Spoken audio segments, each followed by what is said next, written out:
नया टॉपिक है, सुनते जाइए। टॉपिक का नाम है स्प्रिंग को खींचने में किया गया कार्य। तो ये शुरू से एक बार समझते हैं। ये मान लो बेटा हमारे पास क्या है, स्प्रिंग है। स्प्रिंग के दो सिरे हैं। एक सिरा जो है देख सकते हो किसी दृढ़ आधार से बंधा है और एक सिरा में कोई ब्लॉक लगा है।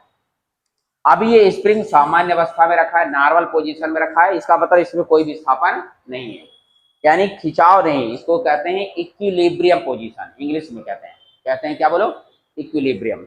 मतलब इस कंडीशन में कोई भी डिस्प्लेसमेंट नहीं है, कोई भी फोर्स नहीं लग रहा है। क्लियर है। लेकिन जब हम स्प्रिंग पर मैंने बाहर से फोर्स लगाया, एक्सटर्नल फोर्स लगाया, हिंदी बोलते हैं बाह्य बल, इस बाह्य बल के विरुद्ध में इस स्प्रिंग के अंदर मौजूद अणु एक विरोधी बल पैदा करते हैं। मतलब इस बाह्य बल के विरोध में जो बल लगता है उस बल को प्रत्यानयन बल बोलते हैं, अंग्रेजी में बोलते हैं रिस्टोरिंग फोर्स। क्लियर। यानी ये रिस्टोरिंग फोर्स का काम होता है कि बाह्य बल जो भी है उस बल का क्या करेगा, विरोध। मतलब अगर बाह्य बल आपने F लगाया तो विरोधी बल -F हो जाएगा और इसकी जो दिशा होगी, प्रत्यानयन बल की दिशा होगी, वो बाह्य बल के विरुद्ध है। यानी ये x एक्सिस में है तो ये बोलो x डैश में है, और इधर विस्थापन भी है। मतलब विस्थापन के और बाह्य बल के विरुद्ध होता है क्या बोलो, प्रत्यानयन बल। यानी प्रत्यानयन बल एक प्रकार से बाह्य बल का ऋणात्मक मान है। तो इसको पता लगाने के लिए कि स्प्रिंग को खींचने में कितना कार्य करना पड़ता है, इसके एक वैज्ञानिक थे जिनका नाम था हुक, रॉबर्ट हुक। वही हुक जो बायो में है, जिन्होंने आपने पढ़ा होगा कि सेल की खोज किया था, है ना, डेड सेल की खोज किया था, मृत कोशिका, याद है। वही आदमी है, कोई दूसरे नहीं है। उसी ने फिजिक्स में एक नियम दिया था कि अगर किसी वस्तु को, किसी स्प्रिंग को, किसी पिंड को बाह्य बल लगाया जाए, उस बल के कारण उस वस्तु में खिंचाव होता है।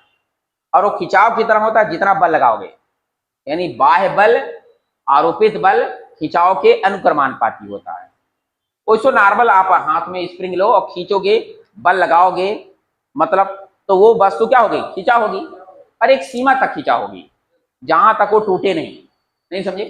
और वो अपने छोड़ने के बाद अपने पूर्वावस्था में आते हैं। उस गुण को बोलते हैं प्रत्यास्थता। क्या बोलते हैं। इसलिए ये स्प्रिंग कैसी है, प्रत्यास्थ स्प्रिंग है। मतलब अगर हम खींच के छोड़ देंगे ना बच्चा, तो ये स्प्रिंग अपनी पूर्वावस्था में आ जाएगी। मतलब खींचने के बाद अगर पूर्वावस्था में आ जाए तो ऐसी स्प्रिंग को प्रत्यास्थ स्प्रिंग कहते हैं। अब ऐसा नहीं कि खींच दो फिर बाद में फैली हो जाए। जैसे कपड़ा, नया कपड़ा खरीद रहे हो, कुछ दिन तक तो अच्छा है, कुछ दिन बाद देखते हो कि ये कपड़े लूज हो जाते हैं। क्यों? क्योंकि इनमें प्रत्यास्थता का गुण घट जाता है। प्रत्यास्थता का गुण घट जाता है। तो इसमें स्प्रिंग में अभी प्रत्यास्थ का गुण घटा नहीं है। मैं ऐसी स्प्रिंग लेके बैठा हूं जिसमें प्रत्यास्थता का गुण मौजूद है। मतलब खींचने के बाद मेरी बात समझ में आया, और छोड़ दो तो वो अपनी पूर्वावस्था में आ जाएगी। हालांकि वही तुरंत नहीं आ गया, पहले आएगी तो इधर उधर घूमेगी, इधर उधर घूमेगी। आगे हम चैप्टर पढ़ाएंगे, ऑसिलेशन नाम के चैप्टर है, दोलन। उसमें ये बताएंगे कि इसके ऑसिलेशन का क्या गुण है, पूरी प्रॉपर्टी वहां भी चर्चा करेंगे। अभी वहां यही टॉपिक वहां भी बताएंगे, पर यहाँ पर ये अभी कह रहे हैं कि रॉबर्ट हुक कहते हैं कि आरोपित बल, बोलो, विस्थापन के क्या है, अनुक्रमानुपाती। तो मान लो विस्थापन कितना हो गया, तो ये विस्थापन x बेटा अनुक्रमानुपाती। इस अनुक्रमानुपाती का चिन्ह हटा दोगे तो एक नियतांक लगता है k, और उस k के साथ लगा है ऋण चिन्ह। ये ऋण चिन्ह ये बताता है कि आरोपित बल, और वो बल हमारे द्वारा बल नहीं, प्रत्यानयन बल। अब विस्थापन इधर कर रहे हैं और प्रत्यानयन इधर कर रहा है। मतलब दोनों बलों के बीच की जो डायरेक्शन है एक दूसरे क्या है, अपोजिट है, इसलिए ऋण चिन्ह लगा। दूसरी बात ये के, तो के को कहते हैं क्या बोलो, के को कहते हैं स्प्रिंग नियतांक। के को क्या कहते हैं बोलो, स्प्रिंग नियतांक। आपको मालूम होना चाहिए कि के कौन सा जानवर है। के क्या बोलो, के कोई जानवर नहीं है, ये क्या है बोलो, स्प्रिंग नियतांक है। कौन दादू आए, नियतांक है, बहुत सही। देखो इसको मालूम हो गया। हम आपको आशा करते हैं कि हर बच्चे को ये मालूम है। अब स्प्रिंग नियतांक है, यहाँ पर एक और नाम है, बोलो क्या है, बोलो क्या नाम है, बल नियतांक। देखो ये लिखा है, स्प्रिंग नियतांक का नाम है बल नियतांक। और ये एक खास बात आपको जो पता बताया था, आप फिर से बता रहा हूं, तो हर एक स्प्रिंग के लिए के का मान नियत होता है। स्प्रिंग बदलोगे के का मान बदल जाएगा। जैसे हर आदमी का अपना गुण है, कितना समझाओ कुछ देर में वो अपना गुण दिखाने लगता है। ऐसे स्प्रिंग है, ऐसे स्प्रिंग, कोई स्प्रिंग हमारे पास 10-20 प्रकार की स्प्रिंग लगाओ, हर स्प्रिंग के लिए स्प्रिंग नियतांक अलग अलग होगा। मतलब जो पर्टिकुलर स्प्रिंग दिया जा रहा है उसकी एक विशेष गुण है, यानी प्रत्येक स्प्रिंग के लिए के का मान क्या होता है। और रही बात अगर मात्रक निकालने का, तो मात्रक तो तुम लोग बचपन में सीखे हो, के का मान निकालना हो तो एफ बटे एक्स कर दो। एफ मतलब बल, एक्स मतलब विस्थापन, तो बल बटे विस्थापन मतलब बल हो गया न्यूटन और विस्थापन क्या हो गया, दूरी। तो इसलिए दूरी को मीटर में नाप दिया, न्यूटन बटे, ये मात्रक हो गया के का। दूसरी खास बात, एक मुद्दे की बात कर रहा हूं कि जितना हार्ड स्प्रिंग होगा, हार्ड मतलब कड़ा, जितना बोलो हार्ड स्प्रिंग होगा, हार्ड मतलब आप जिसे उठाओ खींचते ना बने, नानी याद आ जाए, ऐसे स्प्रिंगों के लिए, ऐसे स्प्रिंगों के लिए के का मान अधिक होता है। और लेकिन जो स्प्रिंग बहुत आसानी से खींच जाए, लूज हो जाए, वो नर्म स्प्रिंग है, उसके लिए के का मान कम होता है। इस पर भी हम आपको बहुत सारे क्वेश्चन कराएंगे, शेरड़ी क्रम, समांतर क्रम, जैसे 10वीं में पढ़ते थे, ये पूरा क्वेश्चन हम कराएंगे। क्लियर, एक साथ 2 स्प्रिंग जोड़ दो, पैरेलल में जोड़ दो, श्रेणी क्रम में जोड़ दो, उसके लिए भी कॉम्पिटिटिव में क्वेश्चन आते हैं, नीट जेईई में। अच्छा, ये बात समझ में आ गई। अब ये कहते हैं हो कि इसी चित्र को हम ग्राफ के द्वारा सिद्ध करें, तो कहते हैं कि आरोपित बल विस्थापन के क्या होता है, बोलो अनुक्रमानुपाती। तो बोले बल और विस्थापन के बीच में क्या लगा दो, ग्राफ। तो जितना ज्यादा बल उतना ज्यादा विस्थापन, इसलिए इनके बीच का जो ग्राफ होगा वो एक सीधी रेखा होगी। क्या होगा बोलो, सीधी रेखा। तो सीधी रेखा बना दिए। ये जो बीच बीच में डैश है, ये स्प्रिंग द्वारा किया गया कार्य है। बोलो क्या, बोलो, या स्प्रिंग को खींचने में किया गया। तो स्प्रिंग को बेचा, स्प्रिंग को खींचने में किया गया कार्य। तो कार्य का जो सूत्र है हमने पीछे पढ़ाया था कि बल विस्थापन वक्र, ये बल विस्थापन वक्र कहलाएगा, और विस्थापन के बीच घिरे क्षेत्रफल के बराबर होता है। मतलब ये जो क्षेत्रफल है, मान कुछ नाम दे दे अपने से, इसका नाम है ओ, बोलो इसका नाम दे दे ए, इसका नाम दे दिया बी। ये जो आकृति दिख रही है ना बच्चा, और आकृति त्रिभुज है, देखो कैसी आकृति है, त्रिभुज है ओ ए बी का क्षेत्रफल। एक्चुअली क्षेत्रफल वास्तव में ये कहा जाएगा बल और विस्थापन के वक्र का क्षेत्रफल, नहीं समझे। तो क्षेत्रफल का सूत्र क्या होता है त्रिभुज का, बोलो, बिल्कुल 1/2 आधार गुणे ऊंचाई। तो आधार तो तुम्हारा ओ बी है, आधार बच्चों क्या है, ओ बी, और ऊंचाई तुम्हारा ए बी। और ये किया गया क्या, बोलो, कार्य। तो ध्यान से देखो 1/2, ओ से बी की वैल्यू देखो, आप लोग चित्र में देखो लिखा है, क्या लिखा है, एक्स। यानी यहां पर ओ से बी के बीच में मैंने क्या लिख दिया, एक्स। ये दूरी को व्यक्त करा। क्लियर। ए से बी देखो, ये मान देखो सामने, देखो क्या लिखा है, ये बल है जिसका मान ये लिखा है, लेकिन वो माइनस में है। किसमें, बोलो। तो मैं माइनस नहीं दिखाना चाह रहा हूं, मैं सिर्फ कार्य दिखा रहा हूं। क्लियर है, दिशा कार्य में बताने की जरूरत नहीं, क्योंकि कार्य का दिशा मालूम है। अच्छा, के को रहने दो बच्चों, यहां पर जगह नहीं है, कहीं लिख दूं, यहां लिख देता हूं। तो बेटा W बराबर हो गया 1/2 के गुणे क्या, यही जो कार्य है, यही जो स्प्रिंग में स्थितिज ऊर्जा के रूप में संचित हो जाती है। एक आगे टॉपिक पढ़ाएंगे स्थितिज ऊर्जा, और स्थितिज ऊर्जा के बेटा 3-4 प्रकार बताएंगे। पहला प्रत्यास्थ स्थितिज ऊर्जा, जो यही है सामने, एक टॉपिक अभी पढ़ा रहा हूं, आगे पढ़ाने की जरूरत नहीं पड़ूंगा, मैं बता दूंगा कि बेटा यही प्रत्यास्थ स्थितिज ऊर्जा का सूत्र बताओ। तो इसी ऊर्जा का सूत्र हो गया, जो ऊर्जा का सूत्र यू होगा, सूत्र होगा 1/2, क्या बोलो,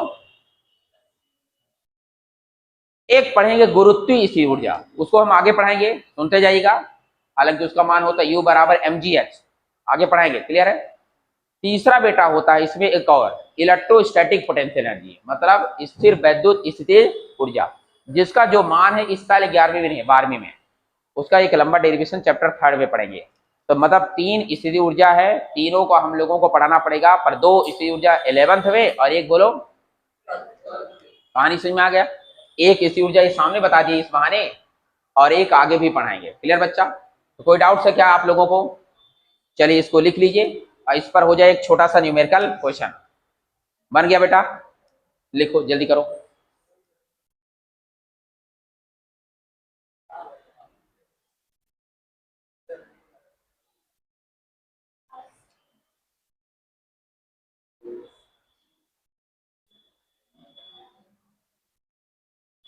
हाँ बोलो, क्या बोल रहा है? नहीं सुनी क्या? अच्छा सुनी नहीं। मैंने यहाँ पर बोला है कि ये जो बल है दिशा बताने के लिए, कार्य एक अदिश राशि है, अदिश राशि में दिशा बताने की जरूरत नहीं होती, इसीलिए। बहुत सही। और सुन लिया तो दादू है, उन्होंने ये पूछा कि माइनस क्यों हटा दिया, तो सही जवाब है, क्योंकि कार्य क्या है बच्चों? अदिश राशि है, और अदिश राशि में दिशा बताने की जरूरत, हाँ जहां पर जरूरत है वहां हम लगाएंगे। कठिन लगा क्या? नहीं लगा? तो पहले लिख लीजिए आप लोग, फिर इस पर एक छोटा सा, अति छोटा सा न्यूमेरिकल क्वेश्चन हो जाए।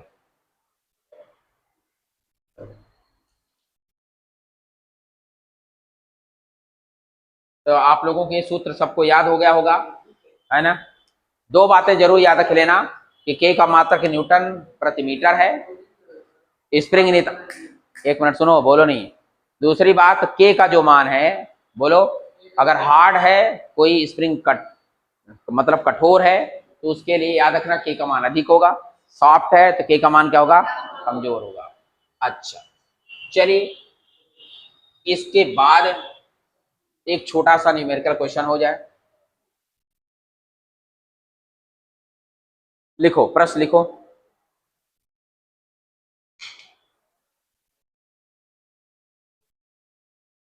देखो 10 किलोग्राम द्रव्यमान का एक पिंड, 10 किलोग्राम द्रव्यमान का एक पिंड,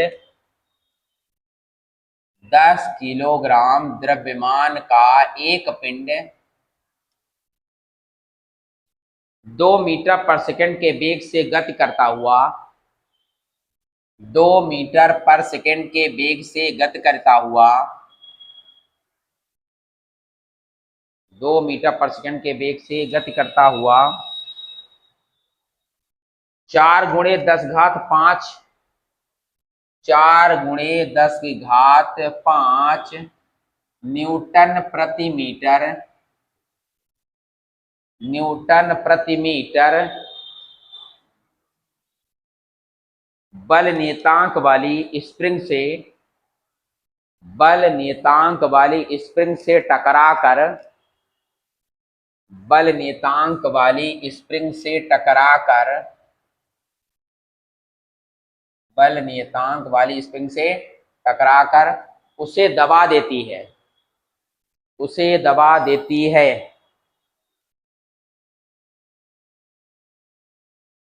तो स्प्रिंग में उत्पन्न संपीड़न ज्ञात कीजिए, स्प्रिंग में उत्पन्न संपीड़न ज्ञात कीजिए। अब ये सवाल है कि संपीड़न क्या होता है? तो संपीड़न का मतलब वो कितना दब गया है। तो जैसे खिंचाव को एक्स से बोल सकते हो ना, ऐसे संपीड़न को भी एक्स से बोल सकते हो। देखो बेटा, प्रश्न में तो आपको इतना समझ में आ गया होगा कि ये देखो ध्यान से, यहाँ प्रश्न में कुछ दिया है, हमेशा याद रखिए प्रश्न में जो दिया हो उसको लिखना सीखो। तो बेटा द्रव्यमान को हमेशा याद रखो किससे व्यक्त करते हो? एम से। एम बराबर कितना हो गया? बहुत सही। और वेग को किससे व्यक्त करते बोलो? v से। बल नियतांक को बेटा किससे व्यक्त करते बोलो? k से। अभी बोले बल नियतांक को क्या बोलते बोलो? चलिए इतनी बात समझ में आई। एक बार फिर से सवाल को शॉर्ट कर समझाते हैं। 10 किलोग्राम द्रव्यमान का एक पिंड 2 मीटर पर सेकंड के वेग से गति करता हुआ 4 गुणे 10 घात 5 न्यूटन प्रति मीटर बल नियतांक वाली एक स्प्रिंग से टकराकर उसे दबा देता है, उसमें उत्पन्न संपीड़न ज्ञात कीजिए। मतलब मान लो हमारे पर ये 10 किलो का वस्तु है, बोलो, और यहां से कुछ दूरी पर क्या रखिए बोलो? स्प्रिंग रखिए। और ये स्प्रिंग मान लो कहीं से बंधी हुई है, और ये यहां से जाते जाते जाते इसको धक्का मारा, तो धक्का मारेगा तो इसका वेग दे रखा है पहले से, जाएगा इसको दबाएगा, तो कितना दबा देगा ये सवाल है। तो बेटा जब गति में होगा तो उस दौरान उसमें एक ऊर्जा होती है जिसे बोलते हैं गतिज ऊर्जा। बोलो क्या होगा? और बेटा वही गतिज ऊर्जा स्प्रिंग को दबाएगी, वही गतिज ऊर्जा स्प्रिंग को, और जब दबाएगी तो वो ऊर्जा थोड़ी थोड़ी थोड़ी स्प्रिंग को ट्रांसफर होगी। गतिज ऊर्जा स्प्रिंग को क्या होगी, वो ट्रांसफर होगी, तो वो गतिज ऊर्जा कन्वर्ट हो जाएगी स्प्रिंग में स्थितिज ऊर्जा।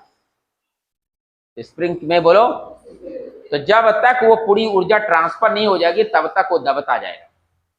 नहीं समझ में आया? अरे छोटी बात है भैया, हो नहीं जो इतनी अच्छी बात बता रहा हूं भाई। ये ऊर्जा लगाया तो दबना शुरू हो जाएगा, क्योंकि इसके पास क्या है बोलो, ऊर्जा। तो ये जितना इसके पास प्रत्यानयन बल होगा उसका विरोध करेगा। क्या करेगा? विरोध करेगा, यानी स्प्रिंग भी कार्य करेगा। उसके विरुद्ध में यानी स्प्रिंग द्वारा भी क्या करना पड़ेगा, कार्य।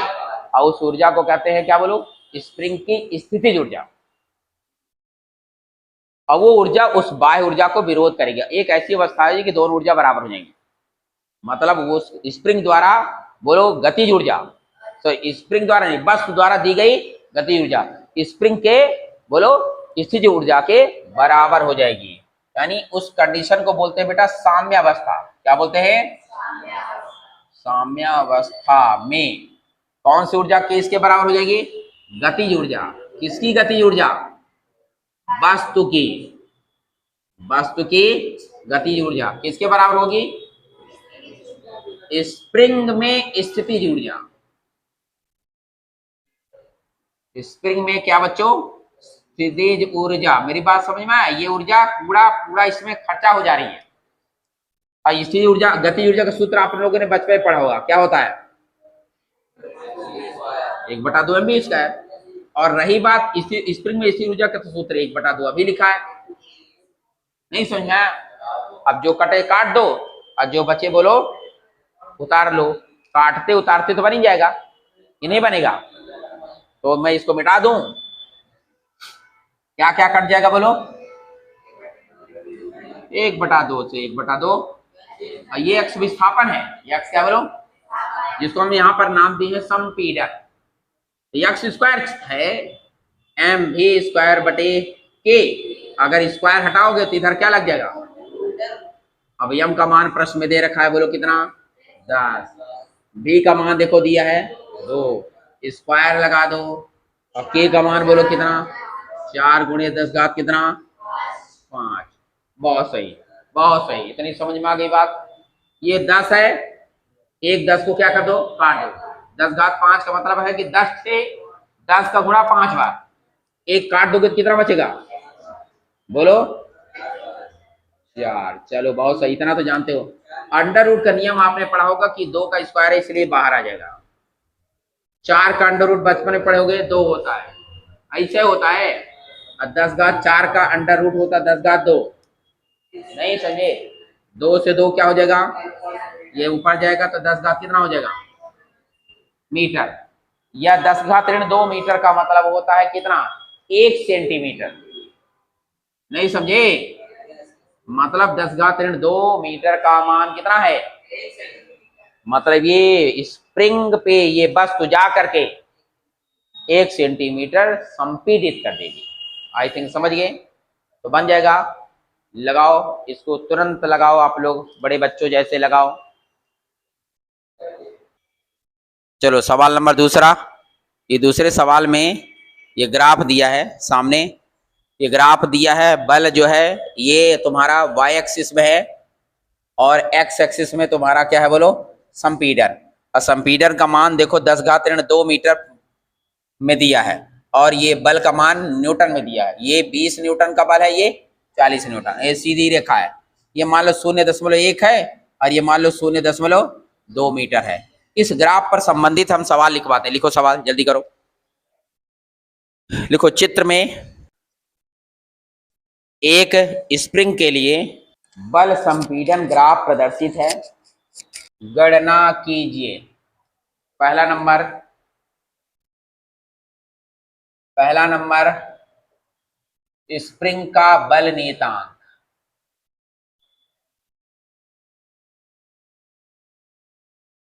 दूसरा नंबर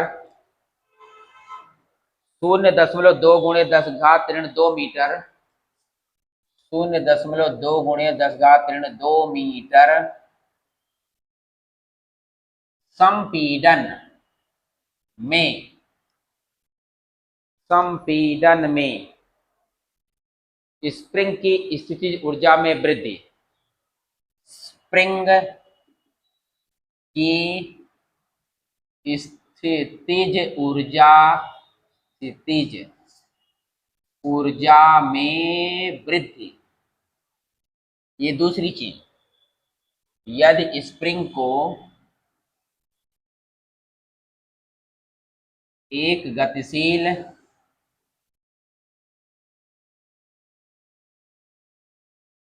पिंड से संघट्ट कराकर, संघट्ट मतलब होता टकराना, संघट्ट करा के संपीड़ित, संघट्ट करा। तो चित्र बना लिए, ये सवाल आपके सामने हाजिर है। इस सवाल को देख करके आप लोग बहुत सारा चीजें बता सकते हो। तो देखो, मैंने स्प्रिंग का बल नियतांक बताया है, जिन बच्चों को याद ना हो तो बता दूं कि ये जो बल और, ध्यान दो, बल और संपीड़न, बल और संपीड़न, क्योंकि स्प्रिंग नियतांक के लिए बेटा सबसे पहले आपको सूत्र याद होना चाहिए। सूत्र F बराबर क्या बोलो, kx। F बराबर क्या है, तो k क्या है, बल नियतांक, और F क्या है, बल, x क्या है। इसका मतलब है कि अगर k निकालना हो तो F बटे क्या करोगे, F बटे, अच्छे से देखो तो ये F है, मेरी तरफ इधर देखो, ये देखो तो क्या है, F है। ये लाइन क्या है, F, ये लाइन क्या है, x। ये हिंदी में देखा जाए तो लंब, ये आधार, परपेंडिकुलर बेस, लंब बटा आधार tan थीटा होता है, लंब बटा आधार। और पीछे हमें आपको जब वन डायमेंशन पढ़ा रहा था, एक विमीगत, तो मैंने बोला था कि tan थीटा को ढाल बोलते हैं, प्रवणता बोलते हैं, tan थीटा बोलते हैं, स्लोप बोलते हैं, ग्रेडियंट बोलते हैं। याद नहीं आ रहा है लगता है। तो इसका मतलब ये है कि ये जो F बटे x है, आपको डायरेक्ट लिखना है कि जो स्प्रिंग नियतांक है बच्चों, स्प्रिंग नियतांक कुछ और नहीं, बल और संपीड़न यानी बल और विस्थापन की ढाल है। बल और विस्थापन की, बल विस्थापन ग्राफ की ढाल, ढाल को बच्चों क्या कहते हैं, प्रवणता, क्या बोलते हैं, स्लोप, ग्रेडियंट, tan थीटा, बार बार कर रहा हूं। और जो गणित में लिए हो m भी बोलते हैं, जिसे गणित में पढ़े होंगे y बराबर mx प्लस c, ये भी ग्रेडियंट है, हम पीछे पढ़ा चुके हैं। tan थीटा, कई सारे नाम बोले, dy अपॉन dx, किसी को याद आ रहा है क्या, ये सब एक ही चीज है बेटा। और ढाल कैसे निकालोगे, अभी बोला ना यार, ढाल निकालने के लिए ये है तुम्हारा मान बल, और ये बोलो दूरी या विस्थापन। तो बल का मान कितना दिया है, सामने झांको लिखा होगा, पढ़ो क्या लिखा है, इसका मान देखो किसमें दिया है, बहुत सही, ये है दूरी या विस्थापन या संपीड़न। ये मान देखो 0.2, लेकिन नीचे कुछ लिखा है, मतलब ये मतलब है बेटा कि जब ये मान लोगे 0.1 गुणे यह लिखोगे, 0.2 तो गुणे यह लिखोगे, नहीं समझे। ये बार बार लिखने से बचने के लिए मास्टर ने नीचे लिख दिया, मास्टर एस के पाठक ने लिख दिया, ताकि आपको लिखने की जरूरत ना हो, किताब के पेपर में भी आएगा एग्जाम में। तो आपको ये याद रखना है कि मान रखना। तो बोलो कितना लिखें, तो ढाल बराबर अभी बोले तो बोल लो tan थीटा, बोला करो, और tan थीटा बराबर लंब बटा, और लंब तुम्हारा ये है, इसके सामने झांको क्या दिया है 40, और आधार देखो 0, लेकिन क्या 0.2 लिखना पड़ेगा, नहीं, उसके साथ कुछ और लिखोगे, बोलो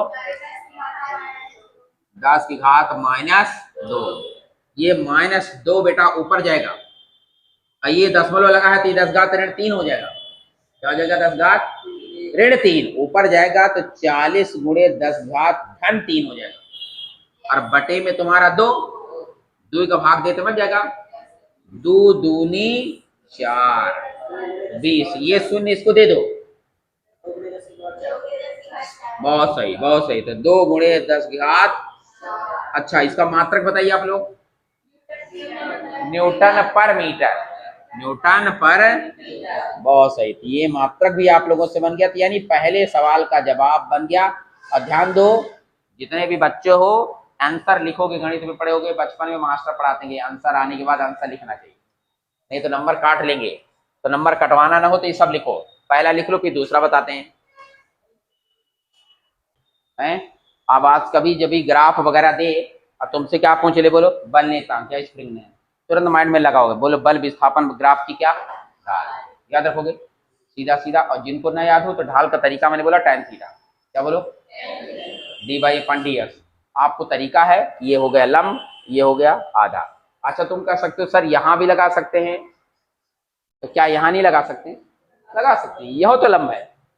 अरे बोलो, कोई कहेगा हमको चेक करके दिखाइए सर ये वाला सही है कि गलत, तो चेक करके देखो। मान लो ये बड़े वाले में ना देखो, इतने में देखो ना, इसमें देखना वही चीज सही है कि नहीं।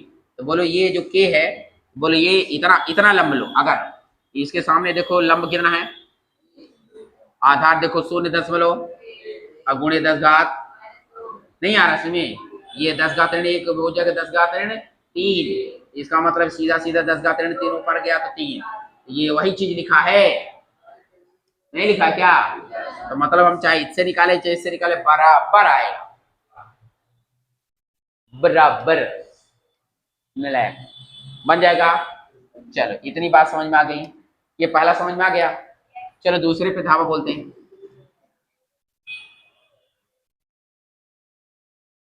ये लोग पहला मिटा देते हैं। दूसरा प्रश्न कह रहा है 0.2 गुणे 10 घात ऋण 2 मीटर संपीड़न में स्प्रिंग की इसी ऊर्जा में। अरे वाह, ये फिर तो वही दूसरा वाला सवाल हो गया। ये तुम लोग लिख लेना दुनियादारी। अरे भाई ये लिख देना, मैं नहीं लिख रहा हूँ, यहाँ पर डेड डैश में लिखना 0.2 गुणे 10 घात ऋण 2 मीटर संपीड़न में स्प्रिंग की क्या बोलो स्थिति ऊर्जा में वृद्धि। तो कहोगे सर स्प्रिंग की स्थिति ऊर्जा के लिए आपने अभी बताया क्या कि जो ग्राफ है, बोलो क्या, ग्राफ का संपीड़न अक्ष से बोलो क्षेत्रफल, ग्राफ का, अब किसका ग्राफ, बल संपीड़न अक्ष, यानी यहां पर बोल सकते हो बल, हिंदी में पूरा लिखना पड़ेगा, बल संपीड़न, या संपीड़न को विस्थापन बोल सकते हो, बल संपीड़न ग्राफ का, बोलो संपीड़न अक्ष के साथ, क्या बोलो, संपीड़न अक्ष के का क्षेत्रफल, ऐसा यहां पर के नहीं का, बल संपीड़न ग्राफ का संपीड़न अक्ष का क्षेत्रफल। या आजकल ये तरीका ऐसा बदल गया कि यह का ना लिखो, ऐसे लिख करके यहां पर बच्चों ऐसे एक क्षेत्र लिख के ऐसे बिंदी लगा दो, नहीं समझे तो भी मास्टर समझ जाएगा कि क्षेत्रफल निकालना है किसका, बल संपीड़न ग्राफ का संपीड़न अक्ष के साथ, संपीड़न अक्ष के साथ। अब लिख देना के साथ। मेरी बात समझ में आ रहा है? ये क्षेत्रफल नहीं लिखना हो तो भी लिख दो, नहीं, बल संपीड़न ग्राफ का समय संपीड़न अक्ष के साथ क्षेत्रफल। और क्षेत्रफल का सूत्र बताओ क्या होता है, 1/2 kx स्क्वायर। के का मान अभी निकाले, कितना है के का मान, के का मान आया है 2 गुणे 10 घात ऋण 4, ठीक है ना। और नहीं भी निकालना हो तो कोई जरूरत नहीं, 1/2 आधार गुणे क्या बच्चों ऊंचाई, कोई जरूरत नहीं हमको निकालने की। आधार देखो क्या है 0.2 गुणे 10 घात ऋण 2, ये तुम्हारा क्या हो गया आधार। और ऊंचाई चाहिए, ये वाला ले लो चाहिए वाला ले लो, पर अगर ये इतना वाला ले रहे हो बेटा 0.2 तो ये लेना पड़ेगा, और 0.1 लिखो तो इसको लिखोगे, तो चूंकि 0.2 लिख रहे हैं इसलिए लिखोगे, इसके सामने जहां को क्या है। मेरी बात समझ में आया? अगर आप 0.2 लिख रहे हो तो 40 लिखोगे, 0.1 लिख रहे हो तो 20 लिखोगे। अब इसको हल कर दो, हल तो तुम लोग को समझ लीजिएगा, 2 दूनी, अभी 2 का गुणा कर दो, ये देखो इधर करोगे तो 2 दूनी कितना होगा 4। अब देखो एक दशमलव लगा बेटा, ये दशमलव इस शून्य से खत्म हो जाएगा, तो यहाँ बचेगा 10 घात कितना ऋण 2। अब चूंकि ये क्षेत्रफल है इसलिए इसका मान होगा किसमें, क्षेत्रफल का मान किसमें होगा जूल में। तीसरा वाला आप लोग करके आना, पहला वाला मैंने बता दिया, दूसरा वाला भी बता दिया, तीसरा वाला आप लोग करना। क्लियर है बच्चा? तो तीसरा वाला आपको होमवर्क है और आप लोग लिख के मैसेज करेंगे। ठीक है, टेक केयर।